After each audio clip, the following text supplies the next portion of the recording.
Today, we're going to take a look at delegation. It's not about letting go. It's about deciding what can't move. Most delegation advice tells you the problem is learning to let go. I don't think that's quite right. I think the real problem is that most founders have never actually decided out loud for their own team what's allowed to change hands and what isn't.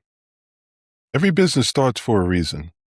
However you describe yours, growth eventually asks it something new. Can this survive people who aren't you delivering it? Here's a distinction that makes this easier to see.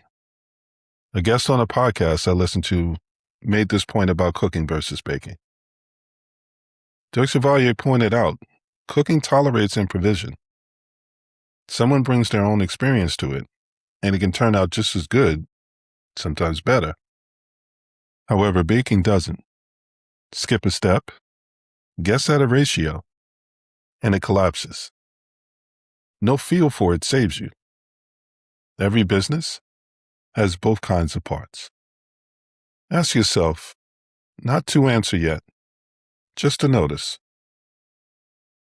When someone on your team tells a customer why your business exists, is it in their own words or word for word what you'd say? And if it's word for word, does it still stand or does it sound recited? When someone makes a call you didn't personally make, do they know what they're protecting when they make it? Or are they guessing at what you'd want? If you disappeared for a week, is there a version of your business that keeps existing? And is it your business, or a slightly different one, quietly, without anyone deciding that on purpose? None of this is about whether you trust your team. Most of what drifts through good intentions. Someone doing their honest best with only their own level of experience to draw from. The failure isn't in personalization.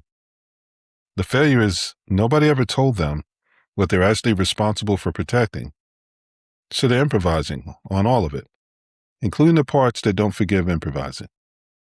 If any of this sat with you, there's a short exercise in the description that walks you through exactly which parts of this can flex and which parts can't, and where you might not have drawn the line yet, even for yourself. If you found this helpful, like, share, and subscribe, and I will see you in the next episode.